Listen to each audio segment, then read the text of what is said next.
Sum of years is a method of depreciation.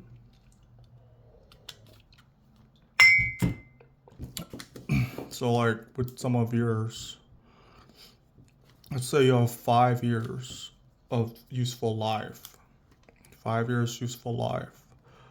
You write it out like this: 5, 4, 3, 2, 1.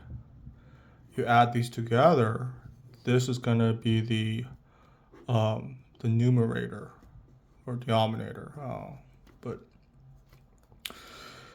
once you have that, what you do is year one, you guys can see, the first year you'll have depreciation 5 divided by 15 times the depreciable rate, depreciable rate, depreciable base. Depreciable base is going to be the book value minus the salvage value. So that'll be 225,000 is going to be your depreciable base. So you multiply the depreciable base by 5 divided by 15, which you'll get a percentage. 5 divided by 15, 33% times the depreciable base of 225,000. So then the depreciation for that year is 75,000. And then year two, 4 divided by 15, 60,000. Through year three, 45,000. Year two, 30,000. Year one, 20,000. So that's how you calculate depreciation using sum of years method. So the activity method, also called the variable method, because this varies based off of the unit of activity. So let's say a company placed an asset into service on the first day of of year one. You have the cost of machinery, book value at 225,000. And then you have the estimated salvage value of 75,000. Okay. And then you have the useful life, 5 years, and the product life, as in like how many hours this product could be used. So 75,000. In the first year, year one, you use this for 5,000 hours. Okay. So what we'll do is we'll calculate how much it is per hour based off of the depreciable base. So the depreciable base will be book value minus the salvage value, 225,000 minus 75,000. You should get the depreciable base of 150,000 divided by the product useful life, 75,000. So it'll be $2 an hour, which is like the depreciable rate per hour. And for that year one, 5,000 hours were used. So 5,000 times 2 is 10,000. So in the first year, based off of how many hours was actually used, you would depreciate the asset for $10,000. Next question is double declining balance. So with double declining balance, you have the book value of 50,000. the salvage value is $0, and the useful life of 5 years. So you have the useful life, 1 divided by 5, it's 20% if you're using straight line depreciation. So that means that if it was straight line, this asset would depreciate 20% every year. But because it's double declining, you multiply that rate by 2 and you get 40%. So it's double the straight line rate. So instead of 20%, it's 40%. Like some of the reasons why double declining method might be used is an asset, like you want to depreciate more of it starting from the first year of it being put into service. But not only that, but this asset was placed into service on July 1st. So on the first year, because it wasn't put into service in January, instead it was placed into service in July. So that means the year isn't a full year. It's only been put into service a partial amount of that year. You guys understand? So because it was put into service in July, January, February, March, April, May, June, July, 7 months, it wasn't in service. Pretty much the first half of the year, it wasn't in service. It was placed into service in July, so it would have a partial year of service, and so it would be depreciated not for the full year, but for the partial amount of time that it was in service for that year. So because it was placed into service in July, that means that it was only in service for 5 out of 12 months of the year. So 40% of the depreciable base, 50,000 times the double declining rate of 40%, 20,000.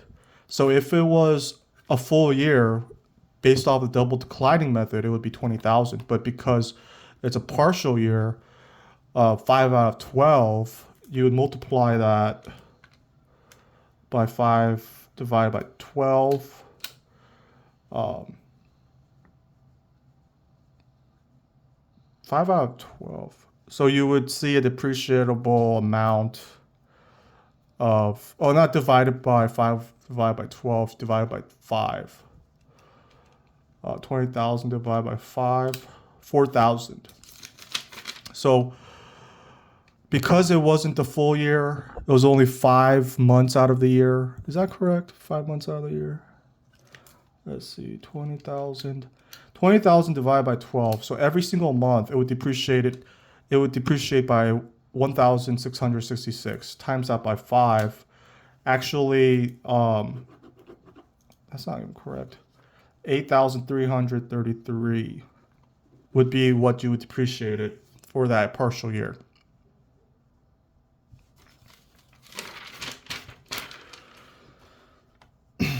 So a company purchased a piece of equipment. All right. So like this equipment it has a book value of 120,000. And it has estimated salvage value of $0. So the depreciable base is 120,000. Oh, actually, with double declining, actually, you don't have depreciable base, actually. So let me show you guys real quick what I mean by that. So like with straight line units of activity, pretty much every other type of depreciable method, you would subtract the book value with the salvage value to get the depreciable base, right? So the book value minus the salvage value equals the depreciable base.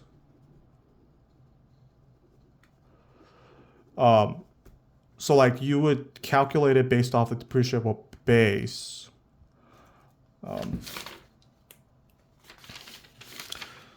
Let's see.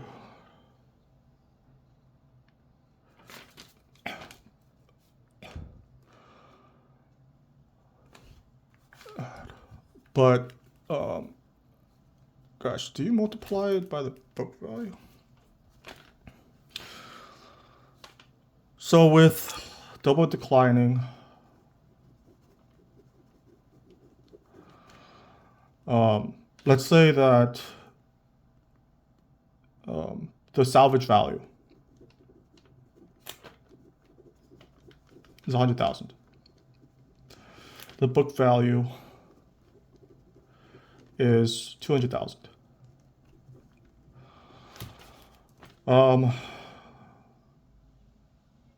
The depreciable rate,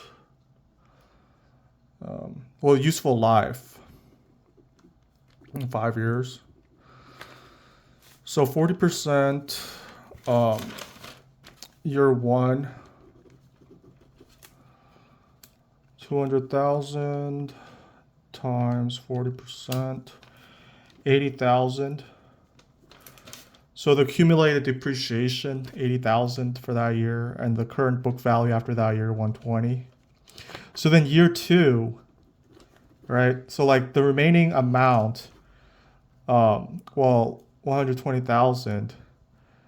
But the thing is, the asset can't go below the salvage value. So because it can't go below the salvage value of 100,000, it'll be 100,000 for the remaining value of the asset. The salvage value can't go below the salvage value. So for year two, even though the depreciation should be over 20,000, because it can't go below 100,000. For year two, the depreciation is only going to be 20,000.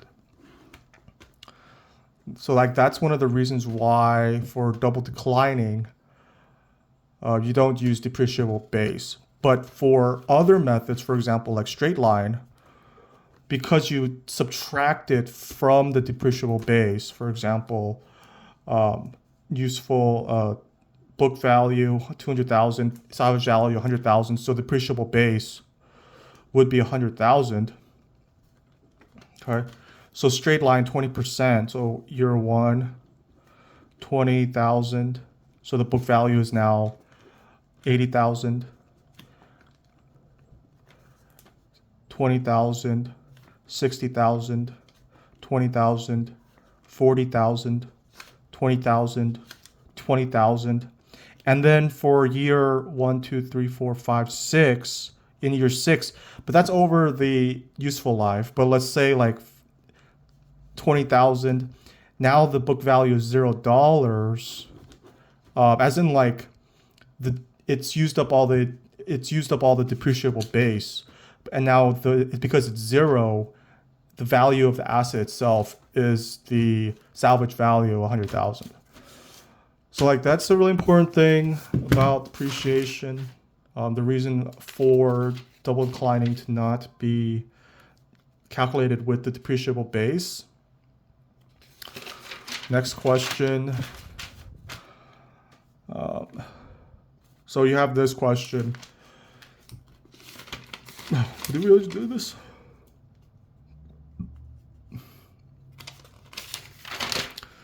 Oh, okay. Composite approach.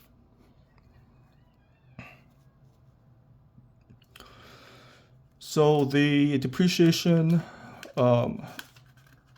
sells. Okay, so this equipment has sold for 100,000. The equipment was purchased 5 years earlier for 15,000, and there's a recorded 5,000 accumulated depreciation. So like with composite approach of depreciation,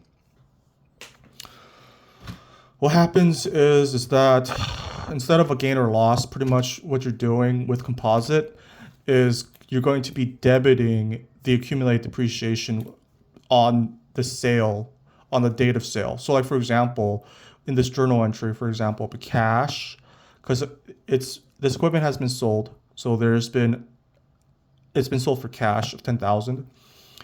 And then the accumulated depreciation, it gets plugged back in. Like it's not going to be a gain or sale. It's going to come out of the depreciation. So like if there is like, for example, um, if it was sold for 20,000, for example, for some reason it was sold for 20,000, but the equipment itself is only worth 15,000, right? So like that means like, yeah, you would have to actually plug in a credit for the accumulated depreciation, but because it was actually only sold for 10,000, you have to plug it in as a debit for accumulated depreciation instead of gain or loss of sale.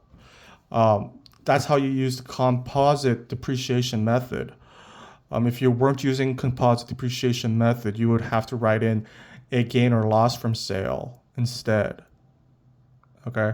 So like, for example, if we were going to write in like equipment, 15,000, cash or notes payable, 15,000, right?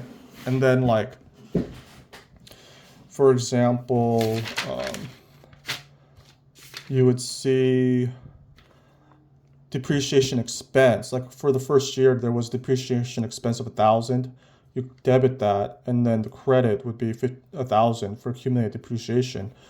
Throughout the years, it would accumulate that depreciation, 5,000 accumulated depreciation, and then at the time of sale, you still see here the cash 10,000, and then the accumulated depreciation. You would debit that 5,000, and then you would credit the equipment. So now there's a credit of 15,000, so that would zero out the equipment account. Okay. Next question. A company owns an asset with an original cost of 300,000. There's a book value of 160,000, future cash flow 200,000, fair value of 140,000. The question is whether or not an asset should be impaired. Okay. So to figure out whether or not there should be an impairment is you have to look at the future cash flow. So if the future cash flow is actually greater than the book value, then there will not be an impairment. But if the future cash flow is less than the book value, then there is an impairment, and there will be an impairment of 40,000. Okay. Okay. So next question. Several years ago, a company acquired assets at a cost of 400,000. They recognized impairment loss. Measure impairment. Okay, impairment is pretty important. We'll have to go back to do that. But like, here's one question about depletion. So like with depletion, it's sort of like, and there's gonna be stuff related to amortization as well. Amortization most of the time is gonna be amortized at a straight line. Amortization is pretty similar to depreciation, but impairment is not necessarily gonna be amortization. Impairment is sort of like when they recalculate the fair market value of intangible assets and realize that there's a discrepancy in the value of it after it's been reassessed. And that reassessment happens, for example, when there's like a partnership that someone's kind of join a partnership, and then they're going to have to assess the assets that they are planning to bring into the partnership. They would have to assess those assets at fair market value. And then if there is like an impairment on either end of the agreement, then they'll have to make adjustments based off the impairment of the intangible assets. Amortization is sort of like when these assets have like a definite useful life, like these intangible assets, like a copyright, then you would be able to calculate the amortization of intangible assets.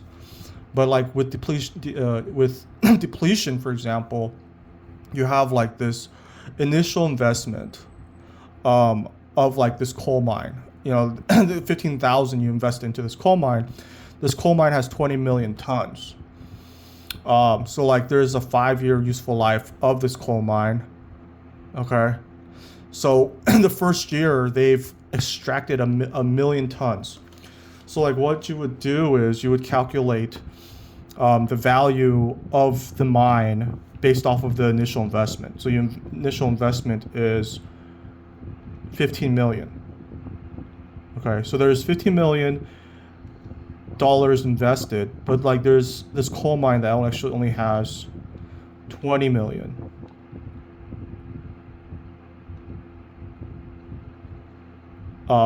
Tons. So like each ton would be 75 cents. Okay, so each ton of coal is 75 cents. So like if they mined out 1 million tons for that year. So like what's the depletion? It's gonna be the cost per ton of it being mined at 75 cents per ton times the amount that's been mined. So 1 million tons has been mined out of this coal mine. So the amount of depletion is going to be 75,000. Okay.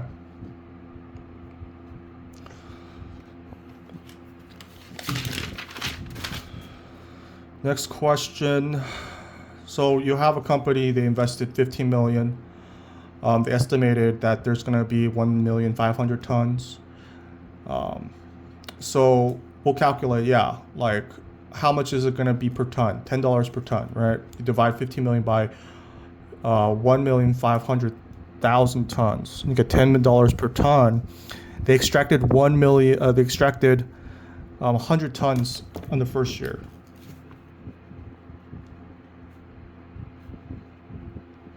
Okay. So they extracted $1 million worth of coal out of it first year, but then later they recalculated it. They were like, oh, there's actually only 100,000 tons of coal left in that mine. So like they've already extracted $1 million worth. They already extracted $1 million out of this, right? So like the initial investment doesn't change. So it'll still be 14 million because of the $1 million worth of coal that they've extracted out of this coal mine.